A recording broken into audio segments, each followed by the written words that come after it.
Véritable icône en Catalogne, comparé sans cesse à Maradona en Argentine, Lionel Messi est sans aucun doute l'un des meilleurs joueurs de l'histoire du ballon rond. Depuis plus de 13 ans, il enchante la planète foot par son génie et sa classe. Retour sur son parcours. Le petit Lionel voit le jour à Rosario le 24 juin 1987. Il est le troisième d'une fratrie de 4. Il tape ses premiers ballons à partir de l'âge de 4 ans dans les clubs locaux de Grandoli puis du Central Córdoba. C'est là qu'il est repéré par le grand club local des Newell's Old Boys que Messi intègre en 1995.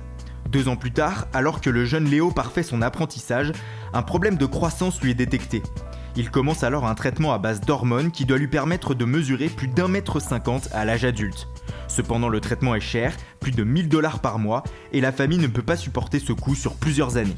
Plusieurs agents de Rosario conseillent alors aux parents de Messi de sonder plusieurs clubs européens capables d'accueillir leur fils et de supporter le coût du traitement. Le FC Barcelone fait partie de cette liste. Après de longues négociations, les dirigeants catalans acceptent de prendre en charge le traitement de Messi et l'Argentin intègre donc le centre de formation barcelonais, la Masia, en mars 2001. Il est alors âgé de 14 ans. Pour ne pas le laisser seul, ses parents déménagent avec lui à Barcelone. Durant sa formation, Messi impressionne dans toutes les catégories d'âge. En cadet par exemple, il inscrit 21 buts en 14 matchs.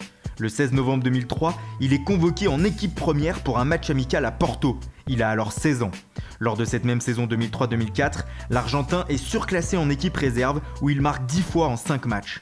Devant le phénomène, les dirigeants craquent et lui font signer son premier contrat pro en 2004. C'est d'ailleurs en cette fin d'année que Frank Rijkaard, l'entraîneur du Barça, se jette à l'eau. Le 16 octobre, il décide de faire entrer Messi en cours de match sur la pelouse de l'Espagnol Barcelone. Il remplace Deco, tout un symbole. L'Argentin dispute ses premières minutes en pro et devient un élément régulier de l'effectif. Le 7 décembre, il joue même son premier match de Ligue des Champions contre le Shakhtar Donetsk. Il faudra attendre le 1er mai 2005 pour que Lionel Messi inscrive son premier but en professionnel. Contre Albacete, il devient à 17 ans et 310 jours le plus jeune buteur de l'histoire du club. La saison 2005-2006 sera son premier exercice complet avec l'équipe première. Il sera rempli d'un premier but en Ligue des Champions contre le Panathinaikos, mais aussi des premiers trophées. Le Barça décroche cette saison-là la Liga et la Ligue des Champions face à Arsenal, mais l'Argentin blessé ne participe pas à ce sprint final. La saison suivante est celle de la révélation. Messi s'impose comme titulaire et forme avec Ronaldinho et Eto'o un trio d'attaque exceptionnel. En 36 matchs, il inscrit 17 buts, dont certains mémorables, comme ce triplé lors du Classico face au Real afin de décrocher le nul 3 buts partout, ou ce slalom à la Maradona contre Retafe en Coupe du Roi qui fera le tour du monde. À la fin de l'année 2007, Lionel Messi s'incruste pour la première fois sur le podium du Ballon d'Or. Troisième derrière Kaka et Cristiano Ronaldo, il prend rendez-vous pour l'avenir. Le début de la saison 2008-2009 marque un tournant pour celui que l'on surnomme désormais la Pulga, la puce en espagnol. Rijkaard est remplacé par Pep Guardiola sur le banc, tandis que Ronaldinho quitte lui aussi le club catalan en laissant le numéro 10 à Messi. Avec Eto'o et Henry, puis Pedro ou encore David Villa, et avec comme mentor Guardiola, le natif de Rosario va durant 4 ans marcher sur l'Europe et devenir l'un des meilleurs joueurs du monde. En 2009, il remporte sa 2e Ligue des Champions en étant meilleur joueur et meilleur buteur de la compétition avec 9 buts, dont un en finale contre Manchester United. Avec 38 buts cette saison-là, il conduit aussi le Barça à une nouvelle Coupe du Roi, mais aussi à la Liga. À Santiago Bernabéu, lors d'une victoire 6-2, il est même ovationné à sa sortie après avoir humilié les merengues avec notamment 2 buts et une passe décisive. La fin de l'année 2009 est magistrale pour Messi. En remportant la Supercoupe d'Espagne, la Supercoupe d'Europe et la Coupe du Monde des clubs, il permet au Barça de réaliser un sextuplé inédit dans l'histoire du foot. C'est tout naturellement qu'il remporte son premier Ballon d'Or devant Cristiano Ronaldo. Cette saison-là, Messi est repositionné avant-centre après le départ de Eto'o et se transforme en véritable buteur. Auteur notamment d'un quadruplé contre Arsenal en quart de finale de la Ligue des Champions, Messi inscrit aussi 34 buts en Liga et remporte le trophée de meilleur buteur pour la première fois de sa carrière. L'année suivante, il bat le record du nombre de buts en une saison de Ligue des Champions avec 12 réalisations, portant son équipe jusqu'à une nouvelle couronne contre Manchester United. En 2011-2012, l'Argentin éblouit encore un peu plus la planète foot. Avec 73 buts, il devient le meilleur buteur de tous les temps sur une saison. Il réalise notamment un quintuplé contre Leverkusen, une première dans l'histoire moderne de la Ligue des Champions. Le 20 mars 2012, il devient aussi le meilleur buteur de l'histoire du Barça, avec 233 buts et marque encore un peu plus de son empreinte l'histoire du club. Avec tous ses exploits, il remporte bien entendu les Ballons d'Or 2010, 2011 et 2012, réalisant un quadruplé historique. Guardiola met fin à son aventure avec le Barça en juin 2012. Il laisse Lionel Messi au sommet de sa carrière en termes de trophées et de statistiques. En 4 saisons, l'Argentin aura inscrit 211 buts en 219 matchs et remporté 14 titres. Colossal. Les saisons suivantes, que ce soit sous la direction du regretté Tito Villanova, de Tata Martino ou de Luis Enrique, Messi va écrire encore un peu plus sa légende. Lors de l'année civile 2012, il explose tous les records en inscrivant 91 buts, battant largement le précédent record détenu par Gerd Müller. Et ce n'est pas fini.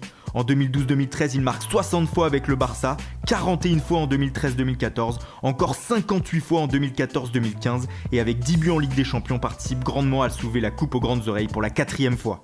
En novembre 2014, il devient le meilleur buteur de l'histoire de la Liga espagnole, puis est désigné en 2017 meilleur joueur de l'histoire de la Liga par le Centre d'investigation de l'histoire du football espagnol, après une nouvelle saison à 54 buts. Surtout, il s'impose comme le leader de l'attaque barcelonaise, usant les grands attaquants venus tenter leur chance au Barça, comme Samuel Eto'o, Zlatan Ibrahimovic ou même David Villa. Depuis le début de sa carrière, les statistiques et le palmarès de Messi sont tout simplement hallucinants.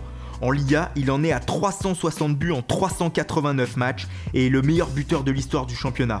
En Ligue des Champions, il vient de passer la barre des 100 buts en 122 rencontres. Au total, avec le Barça, il a inscrit 525 buts depuis le début de sa carrière. Il est bien évidemment le meilleur buteur de l'histoire. Son palmarès aussi est long comme le bras, avec 30 titres, 4 Ligues des Champions, 8 Ligas, 5 Coupes du Roi, 7 Super Coupes d'Espagne, 3 Super Coupes d'Europe et 3 Coupes du Monde des clubs, sans oublier ses 5 ballons d'or. Des performances sur le prix qui ont permis à Messi de devenir une icône mondiale. Il a été nommé 3 fois par le magazine Time dans le classement des personnalités les plus influentes de la planète. Les marques publicitaires se l'arrachent, ce qui fait grimper les revenus de l'Argentin. En 2016, il était le 2e joueur le mieux payé de la planète derrière Cristiano Ronaldo avec 76,5 millions d'euros de revenus. Il est présent aussi sur les réseaux sociaux avec 89 millions d'abonnés sur Facebook et 78 millions sur Instagram. Depuis 13 ans donc, Messi éblouit l'Europe avec le FC Barcelone. Mais cependant, le petit Argentin porte une tache sombre sur son CV et son palmarès depuis le début de sa carrière. Celle-ci s'appelle la sélection argentine. L'histoire commence en 2005 par une joie. Messi a alors 18 ans et décroche cet été-là le titre de champion du monde des moins de 20 ans en étant meilleur buteur et meilleur joueur du tournoi. Une épopée qui lui ouvre les portes des A le 17 août 2005 en Hongrie en amical. Mais alors que le jeune Messi est entré en jeu 47 secondes plus tôt, il réagit mal à un tacle d'un Hongrois et se fait expulser. Le début de la malchance avec la sélection. Sur le banc lors de la Coupe du Monde 2006 en Allemagne, Messi perd sa première finale de Copa América en 2007 contre le Brésil. En 2010, il ne permet pas à l'Argentine, entraînée alors par Maradona, de dépasser les quarts de finale de la Coupe du Monde. Un an plus tard, les Argentins sont piteusement éliminés de la Copa América jouée à domicile en quart de finale. On se dit en 2014 que l'heure de la star argentine est enfin arrivée, mais non, la Pulga n'arrive pas à porter son équipe en finale de la Coupe du Monde au Brésil face à l'Allemagne et voit son équipe s'incliner 1-0. Plus terrible encore, l'Argentine est battue 2 fois de suite en finale de la Copa América en 2015 et 2016 par le Chili au tir au but.